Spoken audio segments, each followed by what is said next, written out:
Good afternoon, everybody. Good to see all of you. Thanks for coming today, as always. We're going to start with some scheduling announcements.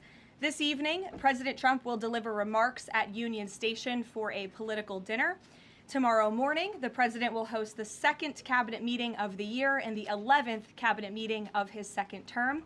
And later tomorrow afternoon, the president will host a Greek Independence Day celebration in the East Room.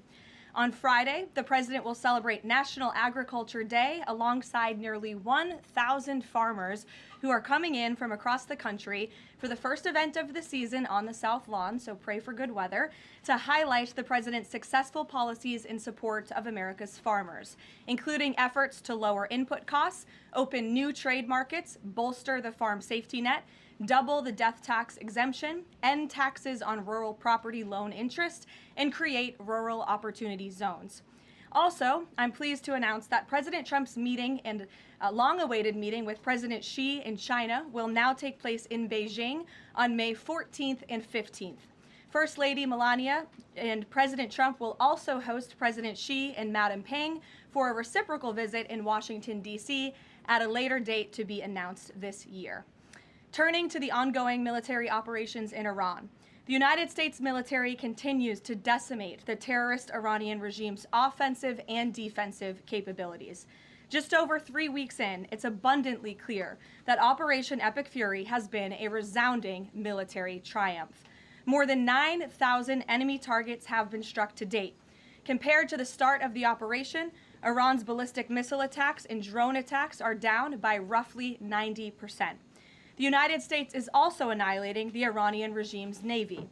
We have destroyed more than 140 of their naval vessels, including almost 50 mine layers. This is the largest elimination of a navy over a 3-week period since World War II. Again, let me reiterate, this is the largest elimination of a navy on the face of the planet in a 3-week period since World War II. We are systematically dismantling Iran's defense industrial base, which will prevent future threats to the region.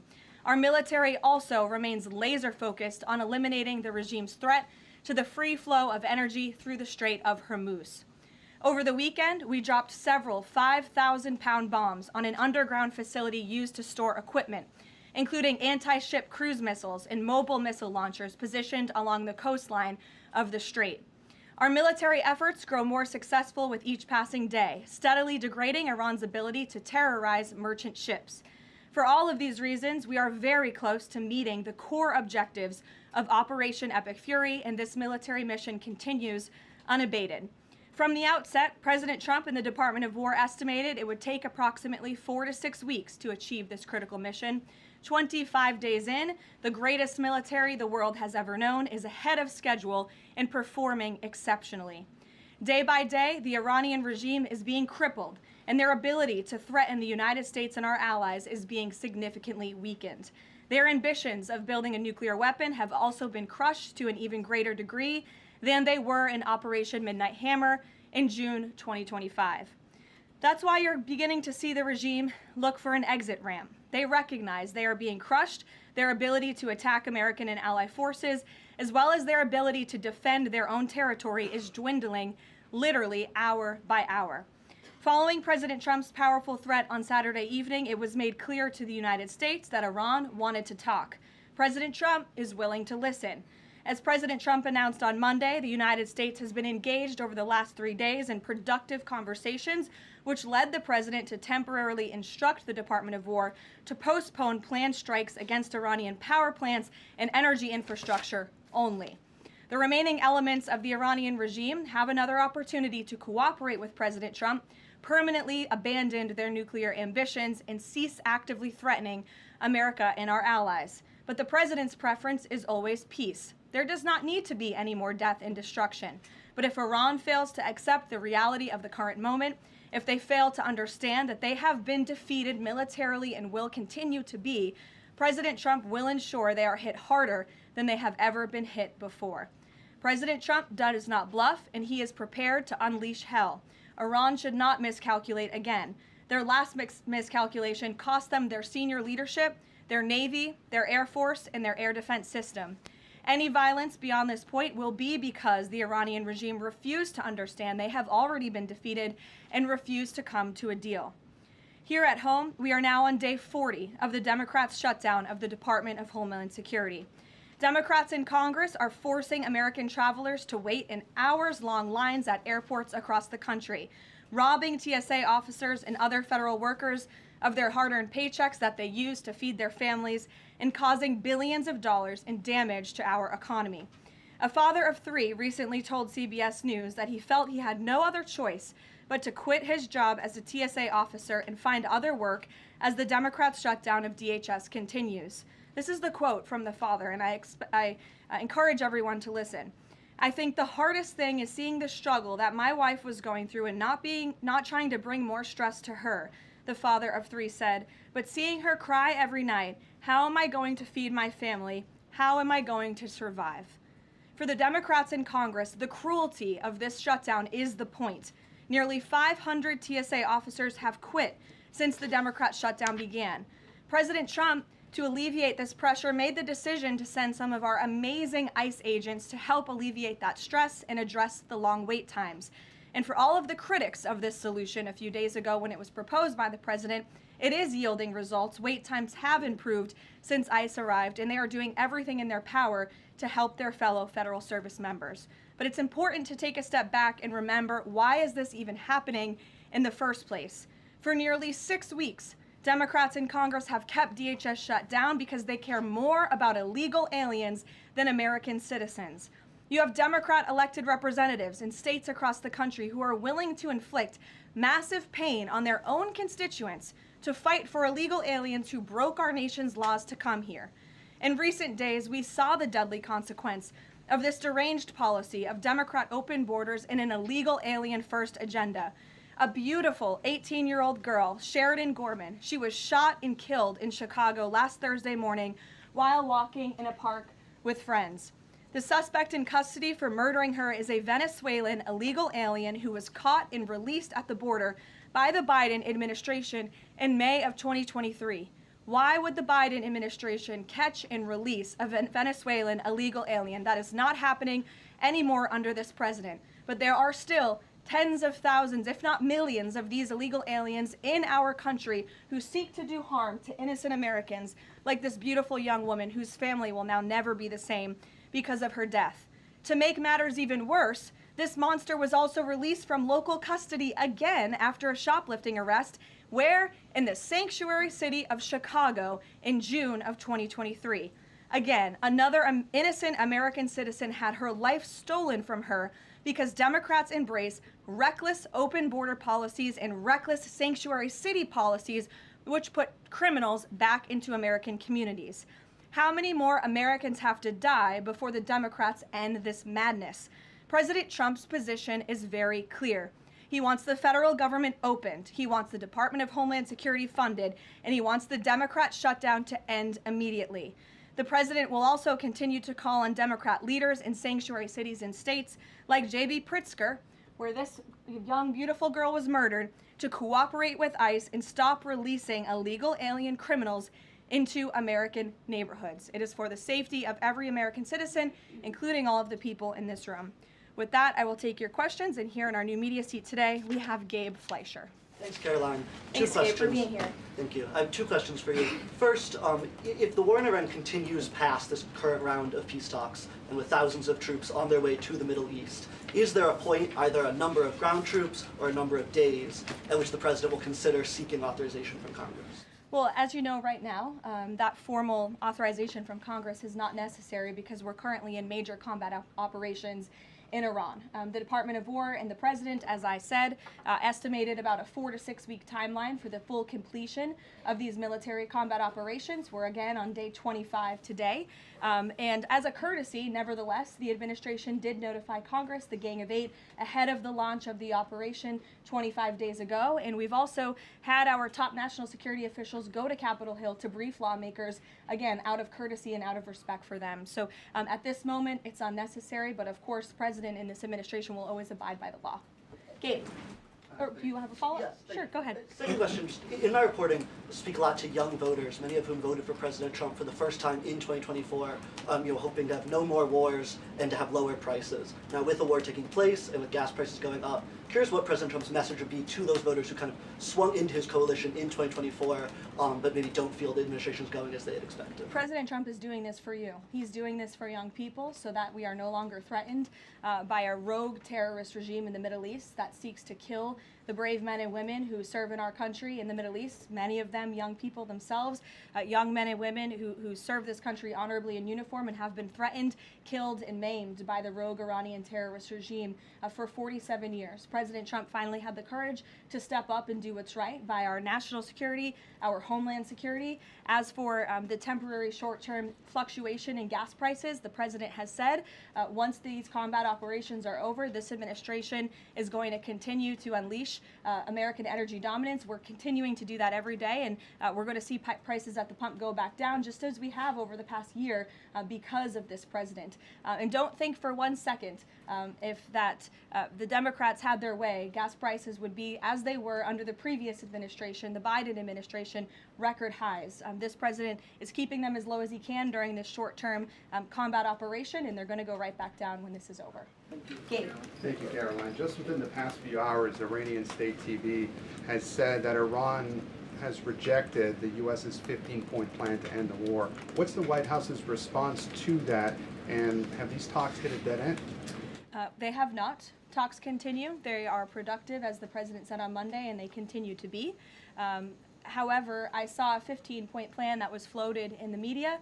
I would caution reporters in this room from reporting about speculative points or speculative plans from anonymous sources. The White House never confirmed that full plan. There are elements of truth to it, but some of the stories I read were not entirely factual. So I am not going to negotiate on behalf of the president here at the podium. What I will tell you is these talks are ongoing. We're not going to get into the nitty-gritty details that have been exchanged between the United States and Iran at this time. Well, yesterday the president mentioned a very big present that the Iranians had given the U.S. He wouldn't go into detail, but was it that ship that was carrying 2 million barrels of oil that made it through the state of Hormuz?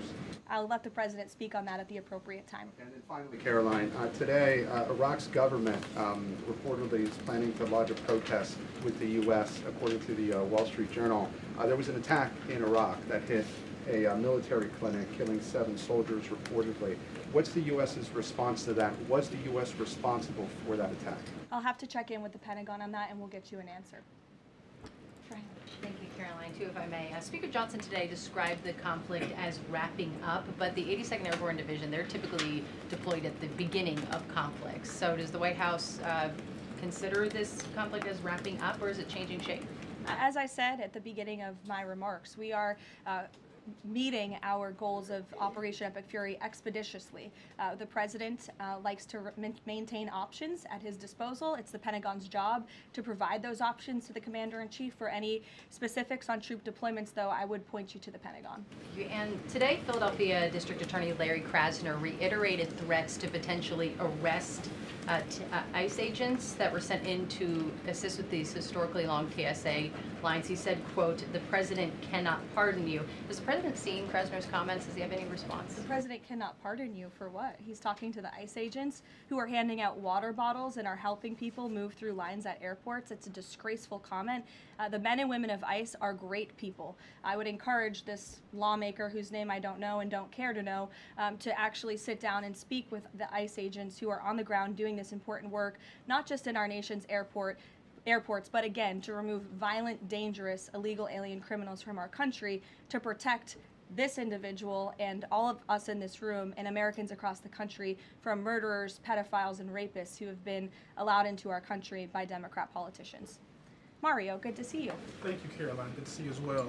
Just given that the president postponed his original trip to China because of the war, should we infer that the war will be wound down and concluded by the time of that May 15th, 14th visit? Again, as I've said, we've always estimated approximately 4 to 6 weeks, so you could do the math on that, Mario, but we do look forward, I know the president looks forward to going to China on May 14th and 15th, and of course, as always, we'll provide additional logistical details details to all of you in the media for that trip, who I know look forward to coming with us as well. One follow-up. Was that a precondition? Did the two leaders speak about the conclusion of the war? Was that a precondition for them to have this rescheduled meeting? No, there was a discussion about the rescheduling of the meeting between the president and President Xi. President Xi understood that it's very important for the president to be here throughout these combat operations right now. He understood, obviously, the request to postpone and accepted it, which is why we have new dates on the books, and I'm happy to announce those to you today. Jennifer. On the negotiations with Iran, are there still face-to-face talks planned perhaps in Pakistan? And who do you think would probably be going? Again, I've seen a lot of speculation and reporting about potential talks that could happen later this week. Nothing should be deemed official until it is announced formally by the White House. I would not get ahead of our skis on reporting about any talks this weekend until you hear directly from us. Does the president think that all of the allies will go along with whatever the U.S. concludes with these Iranians? Are you expecting that Israel and all the other allies will follow whatever agreement is made? I think the president has shown that he is absolutely the leader of the free world, the head of the most powerful military in the world, and in various examples, so the 12-day war between Iran and Israel, the ceasefire between Israel and Gaza, the president has shown a very unique skill at getting our allies to get on board with what's in the best interest of the United States, but also the world in cases of foreign policy like this. Ed. Yeah, thanks, Caroline. So, is there a time frame as to when the first oil tanker can go through the Strait of Hormuz freely? It's a very good question, Ed. I don't have a specific timeline for you today, but it's obviously something the administration is working towards as quickly as we can. And with respect to oil, as you know, the administration has taken a number of actions to stabilize the markets. We directed the U.S. DFC to offer reasonably priced political risk insurance for takers through the strait. We issued that temporary waiver to allow countries to purchase sanctioned Russian oil to alleviate global pressures. We're working with the IEA to coordinate the release of another 400 million barrels. We issued that 60-day Jones Day Act waiver. And then just today, EPA Administrator Lee Zeldin, if you missed it, in consultation with the Department of Energy, announced a temporary emergency fuel waiver to allow nationwide sales of E15, gasoline blended with 15% ethanol, to remove all federal impediments to selling E10 gasoline across the country. The emergency fuel waiver will temporarily waive the summer low volatility requirements and blending limitations for gasoline to provide additional flexibility to the fuel marketplace. So as far as tankers through the strait, something we're tracking very closely, but obviously the administration is coming up with creative new solutions by the day to keep the price of oil stable, something the president wants to see. And I know Secretary Bessent, Secretary Wright, Secretary Burgum, EPA Administrator Zeldin are all working together closely to find ways to do that. The president gave that 5-day timeline for pause in operations. Would a tanker going through the Strait of Hormuz be one of the conditions that he would extend that? That's only something the President of the United States can answer. I won't get ahead of him. How about on TSA? Can I ask you about the TSA lines? Sure. Are the TSA lines, we've all seen the video of that from various airports, is that going to be what ends the stalemate in Congress to get DHS funded? Well, look, it's the Democrats who have led to this stalemate over the past 6 weeks. The president and the Republicans' position has been very clear. Fund the Department of Homeland Security. And we've attempted in good faith numerous times, both the president himself and lawmakers on the Republican side on Capitol Hill, to go to the Democrats with reasonable offers, with real solutions. They'll ask for something, we'll give them that concession, and then they say, oh wait, that's not enough, actually. So I think that's why I said earlier, the cruelty is the point. They want this chaos. They want to distract, I think, from the success of our military overseas right now, totally obliterating the Iranian regime. And it's very unfortunate because there's only, the only people that are suffering from this are the American people. And I hear that Democrats might be flying out of town tomorrow. How convenient and lovely of them that they get to go to the airport and that they'll get to go home to their families when you have families, TSA workers who are suffering. You have people across the country who are missing flights for funerals and for work commitments because of Democrat politicians on Capitol Hill. Caroline. Mary, in the back.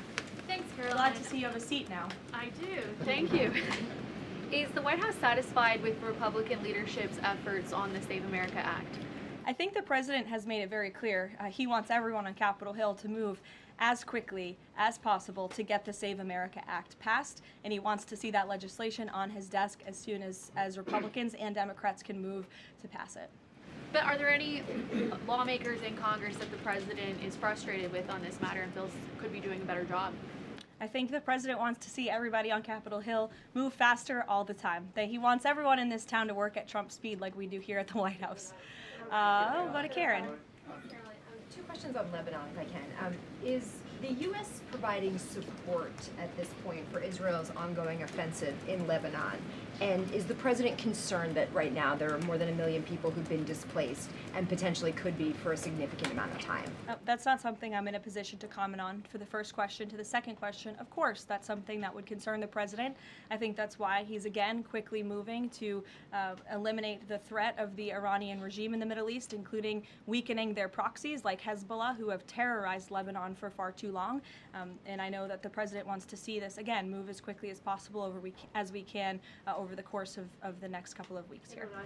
Kristen. Caroline, a question about the Strait of Hormuz. If these negotiations are not successful, is the only option to reopen the strait in boots on the ground, given that all of our allies have essentially said that they are unable or unwilling to help? Look, that's a hypothetical question. It's a hypothetical question. It's also a decision that would have to be made by the commander-in-chief, and I'm not going to get ahead of him. And in addition to that, when it comes to the Vice President, J.D. Vance, what has changed that has made him more of an active participant in these negotiations with Iran? I don't think anything has changed. The Vice President has always been a key member, the President's right-hand man, and a key member of the President's national security team. He's been part of these discussions throughout this entire course of the administration with respect, again, to the 12-day war that the President and his national security team negotiated a solution to, with respect to the ceasefire between Israel and Gaza and the release of the hostages, which there was a lot of criticism that couldn't get done, and it did. The Vice President has been by the President's side every step of the way, and any reporting otherwise is just completely false. I see him in the room. Again, the President seeks his counsel on all matters, both foreign and domestic. Can you just tell us who exactly the U.S. is negotiating with in Iran, and why the U.S. and this administration trusts that person? Again, as I said to Gabe's question earlier, we're not going to get into the details of these negotiations and conversations that continue to take place. As of course you can imagine, they are very sensitive diplomatic discussions. And I would reiterate, I do recall giving all of you the same answer when we were negotiating the ceasefire between Israel and Gaza. Gave you the same answer throughout the 12-day war between Iran and Israel. Gave you the same answer with respect to many of the other global conflicts that this administration has negotiated solutions to. President Trump is going to give his diplomats the freedom that they need to have these sensitive diplomatic discussions without negotiating and litigating them through the news media. Fran. Caroline, just to follow up though, because you said that some of the information that's been out there about the 15-point plan is inaccurate, can you say what is accurate with respect to ballistic missiles, the nuclear ambitions, and the Strait of Hormuz, which are things that the president has laid out that he wants to see a couple times in the past? Look, if you've heard it from the President of the United States, obviously it's true, as well as the objectives of Operation Epic Fury. We've said repeatedly, I've said them from this podium, the Pentagon has reiterated them. That's why we've taken military action to achieve them. So of course, those are goals that we want to see, but this full 15-point plan that's been floating around in many of your outlets, there's a lot of misinformation to that as well. And again, I would caution you from taking things from anonymous sources rather than verifying them directly with the White House. Christian. Thanks, Caroline. Two on Iran. First, would the president consider loosening asylum restrictions for Iranians trying to flee the country right now? Again, that's a question for the president. I won't get ahead of him on that. I haven't talked to him about that. Okay. And then secondly, you mentioned at the top that Iran would be hit harder than they have been to this point if they don't recognize the fact that they're losing this war. Could those strikes happen before this 5-day negotiating window closes if the president doesn't think they're negotiating in good faith? You're asking me to tell you if the commander-in-chief would authorize very strong strikes against the Iranian regime. That's not something I would ever reveal from this podium, true or not. Phil. Here, in the back. Thank you, Caroline. I was wondering if you would respond to some of this criticism of the administration from past allies like Joe Kent, who have said that the president's red line shifted from Iran cannot obtain a nuclear weapon to Iran cannot pursue nuclear enrichment. What is the administration's response to that criticism? I think the president and I have both strongly responded to the criticism by Mr. Kent, who unfortunately resigned in disgrace and accused the president of basically being controlled by foreign countries and foreign manipulation, which is a ridiculous and laughable assertion. So his accusations have zero credibility as far as this White House is concerned. The question of the red line shifting from no nuclear weapon to no nuclear enrichment, is there any substance to that argument? I think the president has been quite clear in what he wants to see from the Iranian regime, which is why he chose to launch Operation Epic Fury in the first place. Reagan. Thank you, Caroline. I have a question for you on the SAVE Act, and I'd like to follow up on the DHS shutdown. Sure. First, Senator The Mike Save Lee. America Act. Save America Act. The president corrected me yesterday. That was my fault. Senator Mike Lee said it's essentially impossible to pass the Save America Act through reconciliation. What's your reaction to that? Is the president worried that that strategy might fail? I think he's willing to try all strategies. I spoke with him about this yesterday, and he said if we can make it work through reconciliation, let's absolutely do that. These, again, are common sense policies that are backed by the vast majority of voters across this country. The only people in this country who don't support them are politicians on Capitol Hill, and you all should ask them why they don't want voter ID, why they don't want proof of citizenship to vote in our nation's elections. Again, these are common sense proposals that are wildly popular, and the president is willing to use any means necessary to get this legislation passed and onto his desk. And then on the DHS shutdown, do you expect deportations to decrease while ICE is in the airports? And what are the trade-offs of having ICE in the airports right now? Well, to address this obviously short-term problem and the chaos that has been sowed by these Democrats on Capitol Hill, to address the lines and to get Americans traveling and get them to where they need to be. So the president, I think this was a creative solution, again, that was criticized, but we have seen wait times decrease, not as much as we'd like. Hopefully they will continue to, but at major airports over the course of the last few days as ICE has been facilitating with travelers in these airports. Sure. Thank you, Caroline. On March 6th, the president said in an interview with Reuters that the U.S. should have a role in choosing Iran's next leadership. Now that we're almost 4 weeks into the operation, is that still the president's assessment of where things should go? As I've said repeatedly, I think the president obviously believes the United States wants to have someone in leadership position in the Iranian regime that will be much more favorable, that will be willing to work with the United States, that will no longer chant death to America. These would obviously be good common sense things for the United States and for our allies. I think that's what the president meant when he spoke with Reuters that day. Go ahead. The president yesterday said that he had achieved regime change in Iran because the regime has changed. In terms of... I mean, has it not? Well, the leadership... Their entire leadership has been killed, and nobody has really seen or legitimately heard from this alleged new leader. So wouldn't you say there's been a change in the regime? There's been a change in leadership. I mean, do you feel as though... There's been a change in the regime leadership, which is what the president said. So thank you for confirming he was right. I mean, do you feel as though you've achieved leadership level or the personnel in place right now in Iran that you're satisfied with? I mean, have you... I think it's too soon to say. In terms of highly enriched uranium in Iran right now, is your expectation, I mean, the stated desire of the president has been to prevent nuclear weapons. Is your expectation that the end game here is that eventually Americans will be in possession of that uranium, or you'll somehow have some direct control over the highly enriched uranium that could be used to develop it? Again, this is a point of conversation that continues. I think you know the means in which the United States would have to take in order to achieve that goal, and that's a decision for the president to make. Brian, good to see you, Brian Glenn. Good to see you as well. Does the White House have a comment on a letter that was sent from Congressman Raskin to the DOJ alleging that the DOJ recklessly released damning information in regards to President Trump's documents? Yes, I saw that letter from Congressman Raskin this morning, who I would add has zero credibility, and this letter was clearly a cheap political stunt. What the congressman did here, Brian, and for everyone in the room who's hopefully not reporting on this as fact, is that he took untrue and salacious claims in a memo that was produced by Jack Smith, who has been completely discredited for his lawfare and his witch hunts against this president. And that information was unverified. It never even made it into the indictment because it was so unverified. And what happened to that indictment anyway?